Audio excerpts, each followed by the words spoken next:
You need facts, figures, scores, and scoops, and the truth. Projects. Abdeslam. Otherwise, good man. Sure.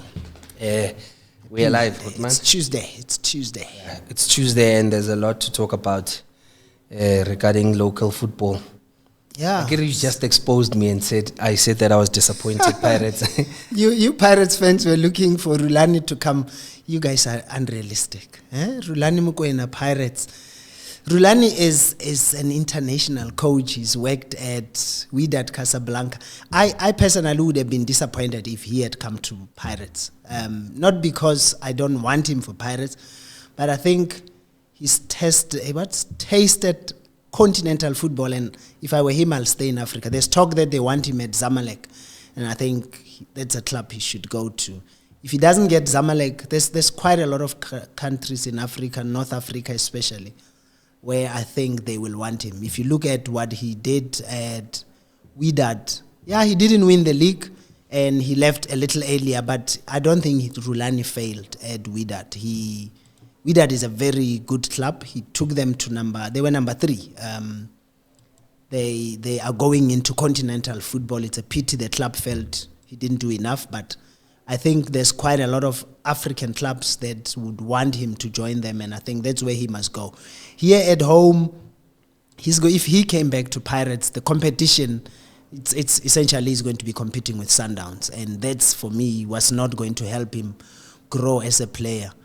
Orlando Pirates is his home. I think Rulani is very emotionally attached to Orlando Pirates, and I think that was going to almost cloud him as a coach. I think he was going to coach with his heart more than his brains, and I think it's a good thing Pirates did not give him the job, at least for now. I think he still needs to grow as a coach, and the only way I feel he's going to grow is if he goes and tests himself outside. Tanzania is a country that's growing in football. We are seeing what Fadlu Davids is doing there, and I think Rulani should rather consider that side if he doesn't get a job in any of the other African countries. But I think he will get a job.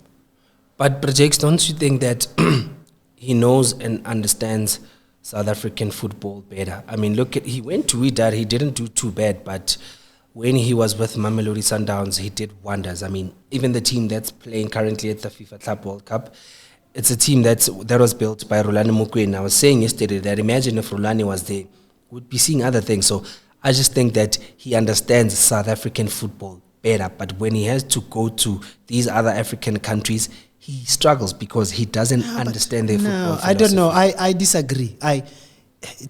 You're talking comfort zone. It's like what a lot of people, we've all said, Mangoba Mngiti, for example, should have long left South Africa to grow as a coach. I'm not saying Mangoba hasn't grown, but he's now back at the Golden Arrows where he started, which is good because it's a tough club. He's going to build them. But you want to move to the next level. Pito Msimani showed that. He coached at Sundowns for years. He won everything that is there to win at Sundowns. You go and test yourself out there. Yes, he understands South African football, so he's going to come back, do what with Pirates? Win the league? I don't think Pirates, even if he was to coach them, are not going to beat Sundowns. I think Sundowns are going to win the South African Championship probably for the next 5 years, no matter who coaches them. I honestly think Rulani must go back. I wouldn't be surprised if some club in Morocco, for example, Algeria, even Libya. I mean, Libya are trying to grow as a footballing nation. They are signing top players. The clubs are signing top players and top coaches. And I think he's the kind of guy who should go there. Coming back home would, for me, have been a comfort zone for Rulani. And I don't think he's a comfort zone guy. He's a young coach, very ambitious. He wants to test himself. Rulani would have loved to have been at the World Cup, the Club World Cup. It's a pity he took Sundowns there, and I agree with you. If he had been coaching Sundowns, they probably would have done better. But look, could have, should have. He made Sundowns. He built them into the club that they are. It's time to move on to different places. Go and test yourself somewhere else. So I disagree with you. It's a good thing Rulani has not been hired by Pirates, and he must be looking for somebody else. If I was his agent, I'm looking at Zamalek as we've had. There's quite a lot of clubs. We are hearing that Pyramids might be changing their coach. Let Rulani go there. It's the spaces in. Once you get into that space of North African football, you don't get out. You stay there because what is it going to do for you? It's going to open the Asian place. We saw what Pizzo did. You go to Egypt, from Egypt you go to Saudi Arabia. It's a lot of money, but it's different competition. You're growing as a coach. When you come back from South Africa, you come back, you become the national coach. I think that if I were a Rulani Mokwena, that's how I would plan my career. Even go to Europe, because why not? But Jakes, Orlando Pirates have announced the appointment of their new head coach. I really struggle to pronounce his name. Abdeslam Wadu. Yeah. He comes at a time where the Buccaneers are looking good in terms of how they're playing. We see what Jose Rivero's built there. It's a team that's very compatible, a team that made it as far as the quarterfinals of, the semi-finals of the CAF Champions League, runners-up of the league, Nedbank Cup finals, won the MTN 8. They had a good season. They had a good run. Introduced a couple of young players who are now playing nationally. Some are even attracting international teams. How far do you think this guy is going to go with this Orlando Pirates team? Look, it's one, as you say, he's got big shoes to fill in. Jose Rivero I think, is going to be a legend of Orlando Pirates. For years to come, we'll be speaking about him as one of the best coaches to have ever coached Pirates. So the pressure is on this guy. He's a young coach, 46 years old. I don't know the other clubs he's coached. He's never really coached anybody else. Here in South Africa, we got to know him through Marumo Gallants, a club that he really helped. If you remember when he joined Gallants were really struggling, looking like a team that will be relegated. He came in and stabilized the club, got them to survive relegation, took them a bit far in the Nedbank Cup. If you remember, I think they were knocked out by the self-same Orlando Pirates, but it was a very tight match. In the first round, Pirates had smashed Gallants 8-1. He comes in, gets them to lose, I think, 2-1 or 2-0. So improvement was all round. You saw it. The players started playing. One of the things I heard him say when he left was that he had given Marumo Gallants management a plan for the club. He spoke about the development. He wanted to introduce girls soccer. He sounds like somebody who understands football, who wants to build from scratch up. So one of the things I think is going to really work for him at Pirates is he strikes me as somebody who believes in development. So the fear that many people will have that he's going to come in and destroy this whole thing at Pirates where they believe in young players, I think that's not going to happen. He strikes me as somebody who's going to get in and allow the Reles, the Mohaun Kotas, and even, who's this guy, Mbogazi, to thrive. He's played football at the highest level, for one. Lots of caps, over 60 caps for Morocco. He's played in France, in the, what do you call that, Ligue 1 in France. So I've heard him speak. I've seen a bit of Marumo Gallants. I think Pirates have hired one. I was one of those who, knowing Orlando Pirates, I knew they were not going to hire Rulani, for one. I thought the chairman would go out and get somebody from outside, like he's always done, somebody that we did not know. But he's got somebody that one knows South African football. So I think Pirates fans should be happy. You've got I know you wanted Rulani Mokwena, but as I'm saying to you, Rulani is not ready for Pirates. He loves Pirates too much. He's too attached. So you've got a coach that I think is going to take the baton from where Coach Jose Rivero has left and make Pirates better. I'm not sure if he can win the league, but I see Pirates again being the main challenger to Mamelodi Sundowns for the championship. I think Pirates will win some trophies and they will do well in Africa. This guy is very pan-African. I heard him speak. While he grew up and lived in France, he loves Africa. He's going to enjoy going into continental football, the CAF Champions League. I think Pirates will do well. Pirates will compete. They will get to the group stages. They'll probably even make the knockout stages. Pirates don't need much this season. I don't think. You hear people saying, oh, they need to sign. Perhaps they need a few players there and there, maybe a reserve goalkeeper for one. Rele is still there for the one. He's got his final season on his contract. You have Mohau, who has proven himself. Mbokazi is just going to grow. I think Pirates are going to do well under this guy. But Jakes, you mentioned Mamelodi Sundowns, who are out in the United States playing the FIFA Club World Cup, and they've disappointed a lot of us, or they've proved a lot of us wrong. A lot of us were thinking that, no, they were going to get there, lose their first match, lose their second match. But look at them. I mean, yes, they lost their second match, but they are a force to be reckoned with. They are the only African team that's playing better football for me. If you ask me that side, they're the only African team that's been doing well. What do you think of their performance so far in the Club World Cup? Yeah, look, I mean, I'm one of those who are pleasantly surprised by what Sundowns did. I didn't think, for one, I didn't think they would beat Ulsan. Just given the history of South African teams against Korean teams, we had lost twice to them. The very self-same Sundowns had lost in the 2016 World Cup to Jeonbek Hyundai. And Pirates were beaten, smashed by, what's the name of that club? In the 1996 Afro-Asian Cup. So I didn't think Sundowns will win. So I was pleasantly surprised. And they played very well.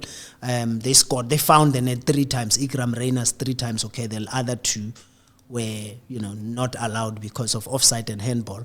But they were convincing winners. And then the second match, they are going to look at that match and kick themselves continuously because they should have won that match. They gifted. Here's one thing about Sundowns, and I heard their coach saying, I'm not going to blame my players. Ronwen cost them. You can say whatever you want. What he did is, for me, is unforgivable. He said, oh no, this is how we play. Yes, that's how you play when you play here in South Africa and when you play in the Champions League. But the coach himself said before they went there that we are going to play against higher quality opposition. They are going to press us high. We are not going to enjoy possession. When Sundowns, they were surprised that they enjoyed their possession the way they did, and they started getting cocky, knocking the ball around like they're playing in the PSL, and they were punished. There are times when you have the ball like Ronwen does, hoof it forward. Don't try and play fancy. And they did that. The second goal itself, I think it was Tebo who got the ball. You're facing your own goal. Either kick it out or be quick. But they were too relaxed on the ball. And I felt it was overconfident. They started well, they scored. And you protect that kind of goal. Force your opposition to work for the goals, but they didn't. If you count the goals, the 2 goals, the first goal, Ronwen gifted them. The second goal, Tebogo loses possession. And then no one is marking Girassi. Girassi is like a top striker. He heads free. I mean, that's you giving them the goal. The fourth goal, what's his name? The own goal by Khudiso Mudau. I felt they were too slow to close them down. At the last minute, Khudiso is trying to make a last-ditch clearance, and that's the problem. But you look at then, there are 4-1 down. Ordinarily, South African teams, very few South African teams can do what Sundowns did. A lot of South African teams, once you are 2-0, 2 goals behind, their heads drop, they stop playing. But Sundowns played. They tried to fight for the ball. They got to score the 2 goals that they did. And yes, 4-3, it's a respectable result. And I've seen comments from some top players all over the world who were saying, now we know who Sundowns are. So I remember before they left, Sipho Mbule was saying, we are going there, we are going to promote African football. We are going to make the world take notice of not only South African, but African football. And I think Sundowns carried the flag. They are still not out of it. They are playing against Fluminense. The last match, I think we are all cheering them on, hoping that they will get a result. They need to win the match. They have to win to go through. Anything else is not enough. But I think whatever happens, Sundowns represented us as South Africans and the continent very well. But Jakes, if we're being honest, I think Miguel Cardoso is really struggling at Sundowns. He struggles to read the game, and I think he also doesn't understand South African football and how we play. Again, at the CAF Champions League finals, he lost the game by not reading the match. He needed Mshishi. He needed his creativity. He didn't play him. We go to this game. He could see that, okay, cool. The boys are fighting to come back. They're fighting for a draw. Yena in the back of his head, he had accepted defeat. He takes off Sipho Mbule. He takes off Ikrime Reyners. These are the guys that were giving him depth up front. What do you make of how he just reads the game generally? Yeah, look, I don't know. I mean, I'm not a coach, but as you say, I've watched football. We all watch football, and sometimes you're looking at it and you're like, what is this coach smoking? What is he drinking? And he's done that quite a lot of times. There was a match, I think it was it Champions League, when there was a match where Ikram Reina scored and he immediately took him off, and you're like, okay, coach, what are you thinking? He does that a lot. I think he's very, people will say pragmatic, but I don't think so. I think he's I nearly said chicken scared, chicken shit, whatever. I think he's scared. He plays too safe. You've got the players who are making things happen for you. Why are you taking them off? Lucas Ribeiro was in his element against Dortmund. Don't. I think he tries to please everybody. You know that feeling. We've got 5 minutes. We are not winning this match. Maybe we are losing it. Let me give others a chance. You don't have to give people a chance. You can go through a match. Jose Ribeiro showed it. You play with the guys who are delivering. Don't feel they are tired. They didn't look tired to me. Tebogo looked like he was still wanting to play. Ribeiro still wanted to play. Don't take them out. Who's that youngster who played on the left? Tashreeq Matthews. Tashreeq Matthews was in his element playing against Borussia Dortmund. You could see he was excited. So I agree. Miguel Cardoso sometimes makes changes that baffle a lot of us. It's his job on the line, of course. They pay him to do that. But I know what he would say to this. He'll say, if I make the changes, they work, you praise me. If they don't work, you attack me. So that's football. But that's exactly that. But I agree. Sundowns were pushing Dortmund. They looked like they could steal an equalizer. He made the changes that it's almost like, okay, let's hold on to this result. Don't hold on to results. Go for it. If you lose, I think the reality is none of us expected Sundowns to beat Dortmund. Chances are even they themselves didn't. You've got a chance to do it. Just go for it. Go for broke. If they catch you on the counter while you're attacking and they make it 5, so be it. But yeah, I'm not a fan of Miguel Cardoso yet.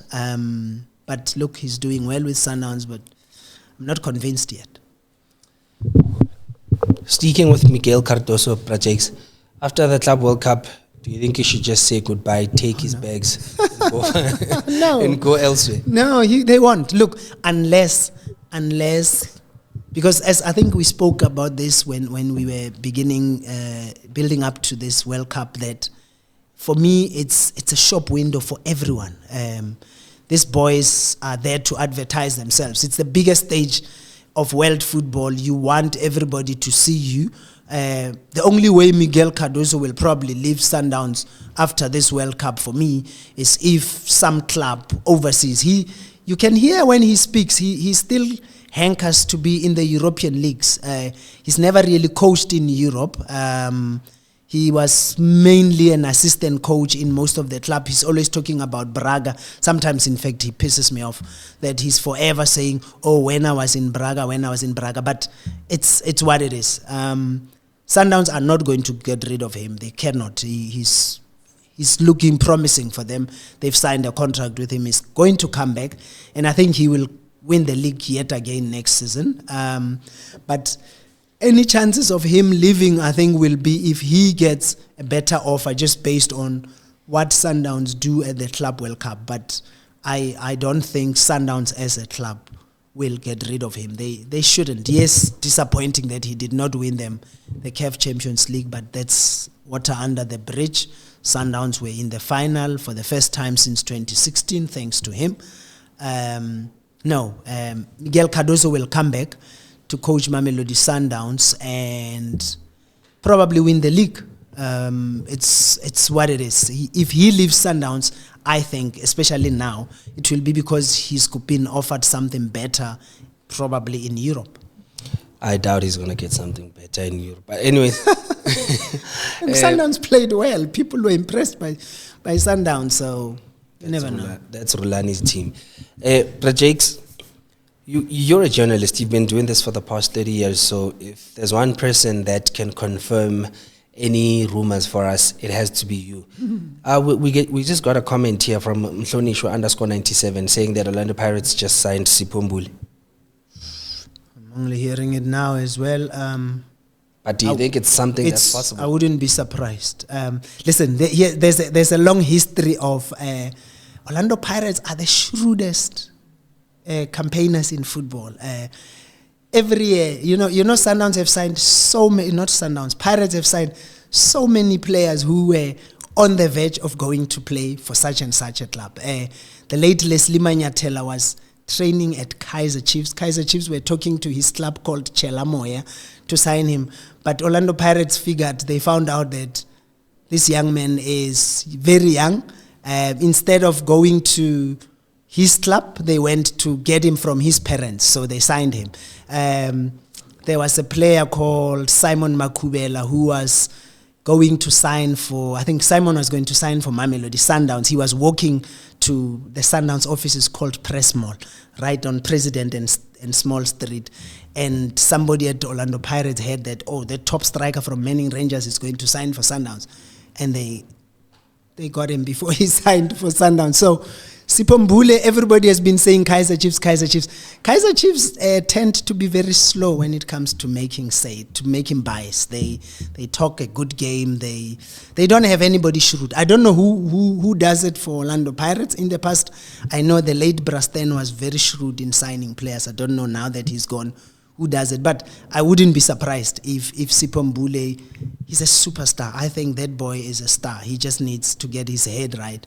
And I think he will be, if I were to say to him, go where, I think yes, Orlando Pirates would be a good fit for him.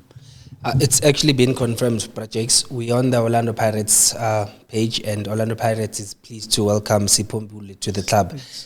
And it's a great signing. It's a fantastic signing. Think of him. He's going to play with who? Makaula. The Makaula does all the dirty work, and he just spreads the passes. He's a star. Then yes, Abdeslam has a good squad.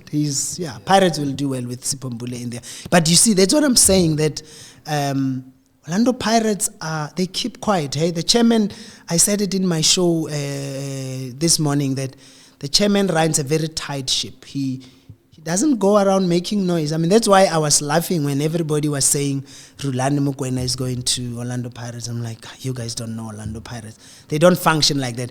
No one is ever going to speculate about what Pirates are going to do, and it happens. It's very rare because they keep their things close. Whereas with other clubs, there are even people who work inside those clubs who have friends in the media who will pick up a phone and say, so-and-so is coming to join our club, and which it's self-defeatist, but hey, it happens. So we've had it. Everybody was saying Sipho Mbule for Kaizer Chiefs. Look where he's going. So. We also got another interesting comment from Kanime here. He says the new coach said, this is the Pirates coach, he would be happy to work with Mbule. And then a couple of hours ago, Orlando Pirates just announced him. So I guess the coach also maybe made the move possible. What does this then mean for Talent Mbata? Because now there's competition there. There's Talent Mbata in that position. There's Kabelo Dlamini, who's also been doing well in that position. Yeah. Not necessarily Tito, but because Sipho Mbule is a box-to-box kind of player, which also puts Tito Maswanganyi under a bit of pressure.